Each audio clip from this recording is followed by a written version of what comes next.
went together to go get tested at the same, you know? Yes, I would recommend it. If you're gonna do that, and let me say something else. People was like, well, I'm scared to say something. You're gonna be scared when you hear their diagnosis. Don't be scared to say something. If somebody is not mature enough to be responsible for their health, they And have for no you, business they have no business having sex. If you can't tell somebody, hey, I'm into you, but I want to be safe. right, Can we go get tested? And they, together, what you think I'm dirty or something? right. You know what? Have a good day, sir. That's a very immature response. But It is. it's a response. So he agreed to get tested. Okay. Let's start here. So I know that Karim said that if you guys were going, you said that you wanted something exclusive. He made a statement to you where he said something along the lines of, well, I don't use condoms if I'm in a relationship. He said, if I'm in a relationship, I don't want to use a condom. I don't use condoms when I'm in a relationship. Now, a lot of people are like, oh, that should have been a red flag to you. Mm-hmm. I said, but there's a lot of people that think like that. They think, oh, you know, they trust who they're with. They trust them with their bodies and stuff. They don't even, most people don't even go get tested. They just trust the other person not to do something to them. So them saying, oh, that should have been a red flag, but it wasn't. Yeah. It wasn't. I was like, well, a lot of men like it raw, so it wasn't a red flag.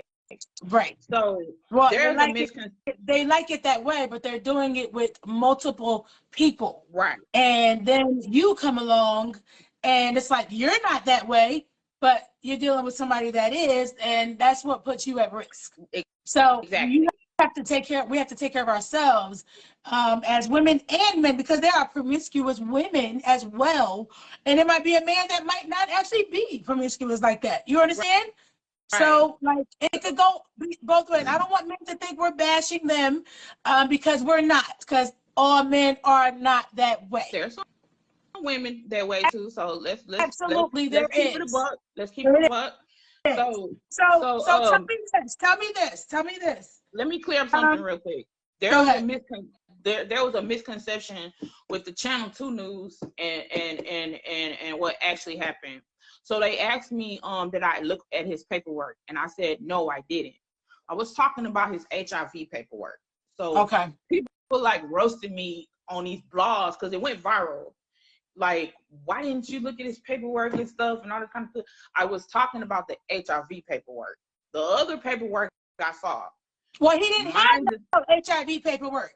No, he didn't have no HIV That's what paperwork. I'm saying, yeah, because I was about to ask you, it's like, you know your story better than anybody, but I got the question. I was so nervous. Like, they had the lights and cameras in my living room, and I'm like, they was like, did you see his paperwork? I was like, nah, I didn't see no paperwork. And they was like, so you didn't look at his paperwork? I was like, I didn't see any paperwork. Right. Okay. And so they caught you on an off moment, kind of not understand, and twisted it kind of around like, oh, she's dumb. She didn't do this. Let me clear that up. There was paperwork. Clarification here. There just wasn't an HIV printout. So what did you say when you saw the chlamydia, gonorrhea, syphilis, whatever else? And you didn't see, did you say anything because you didn't see HIV paperwork? Like, what the hell? I did exactly what you said. Hey, Evil Lives Here got that right. I asked him, where's your HIV? Because normally it comes after your results. Mm-hmm. So I've always experienced that. The STDs test come first, and then the HIV test takes a little longer. So when he said he didn't have it, I thought it just was taking a little longer. And then he told me, well,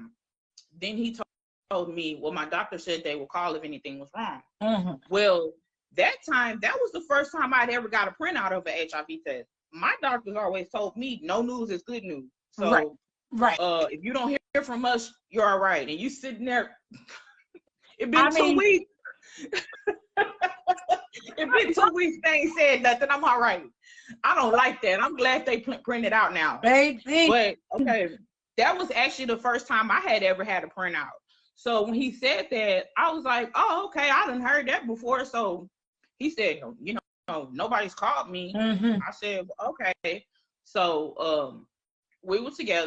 The time after that we had sex, we used the condom just in case, you know, we didn't hear.